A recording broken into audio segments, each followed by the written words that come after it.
Hello, my name is Deborah. And my name is Florence. And today we're going to make meatballs. We're going to be using tomato puree, a can of tomatoes, some paprika, something to deglaze the pan. So we've got some balsamic vinegar type thing, a couple of onions, bits of pepper, some garlic, and our very own Gorstage Park Porkers Oxford Sandy and Black sausage meat. That wasn't meant to happen. So we're going to chop one of the onions. We're just going to put it in half, and the same with some of the peppers, and we're going to put it in the NutriBullet with a can of tomatoes, and that will be the basis of our sauce. We're going to keep this little onion here, and we're going to chop that quite finely, and that will go into the sauce afterwards. Oh, and we're going to also do the same with the garlic. The garlic's going to go into the sauce. Okay, so Florence is going to chop the smaller of the onions, quite small, and I am just going to roughly just take half of these peppers. I'm going to drop them into the blender. And Florence is crying now with onions. I think we'll pause this bit. Okay, we're still crying, but we've chopped the onions, peppers in the blender, and then I'm going to put a bit of probably half the can of tomatoes into the blender, and then we're going to make a nice smooth sauce.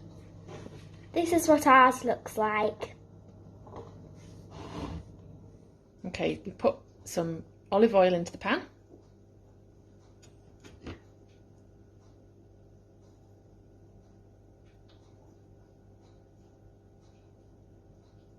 And then Florence is going to start frying some onions.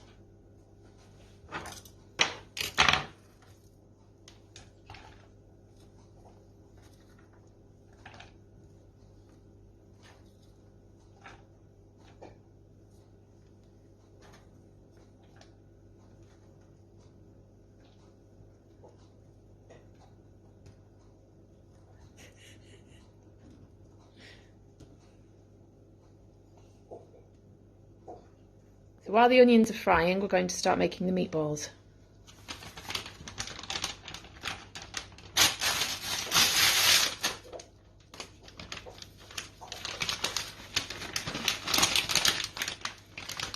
And we use sausage meat because it's already got everything in it that needs to be in it to keep it all together, so you don't have to add eggs or anything like that. And you literally just squash it into rounds.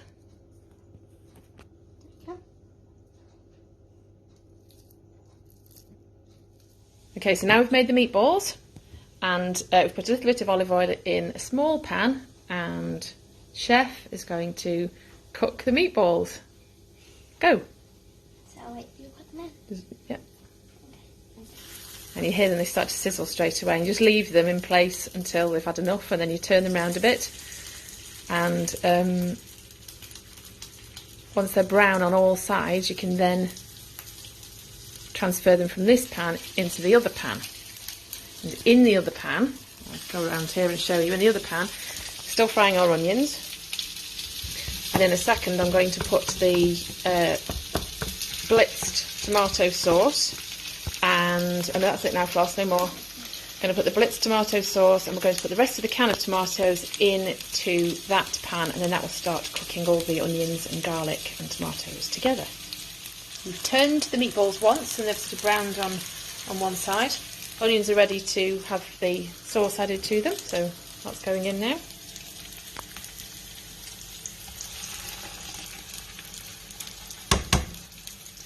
And the rest of the can of tomatoes.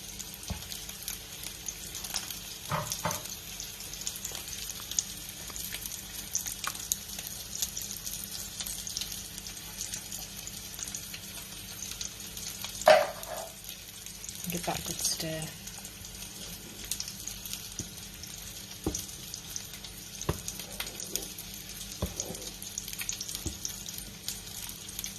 So our tomato sauce is getting a bit spitty. It's slopping all over the place. Our first set of meatballs are nice and brown.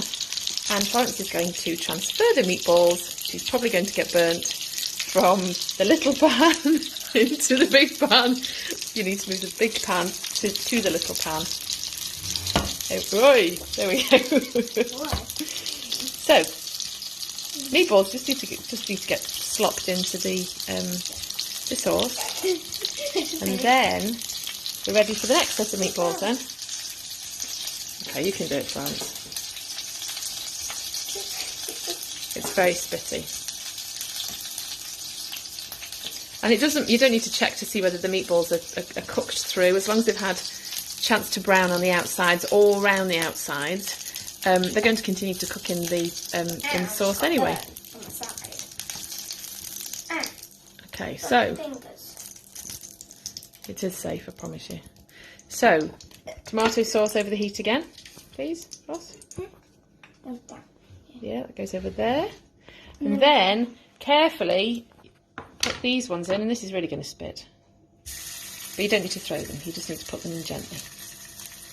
Put them in gently, and that's it. And make sure there's enough space around each of the meatballs so they don't sweat. They need to fry, not sweat.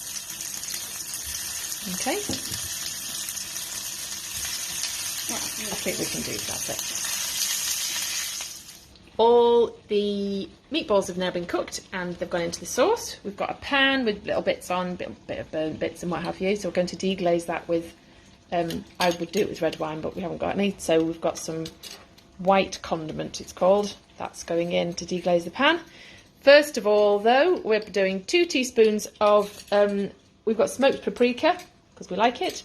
So 2 teaspoons to go into the tomato sauce. Go. Okay. Is that good? Yep, super. And here? Yep. There's one.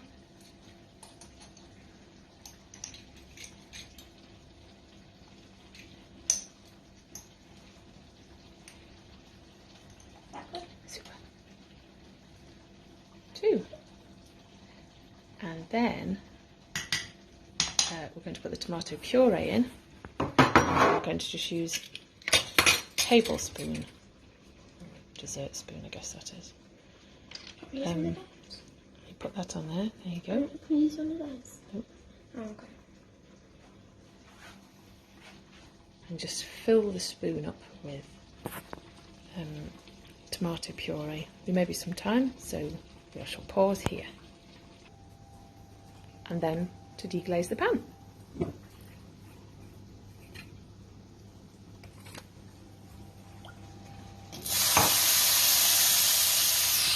Bit more.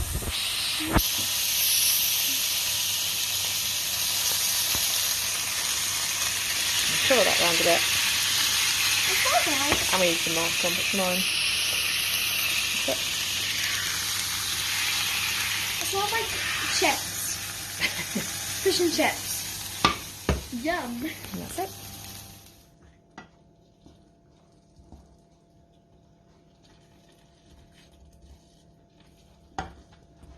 So we will add probably a little bit of water over time, let the meatballs cook thoroughly, and we'll let the sauce, all the flavours infuse, I guess. You could add some herbs to that if you fancied herbs. We just stick with the paprika, and we've got time now to go and feed the piggies and come back, and then it will be time for tea. And we'll serve that with pasta. If we didn't have sausage meat in the freezer, I'd just get some sausages and squeeze out the meat out of the skins, but getting sausage meat is a bit easier. And that's the end. Hope you've enjoyed it, hope you make it, and feed the kids. Bye!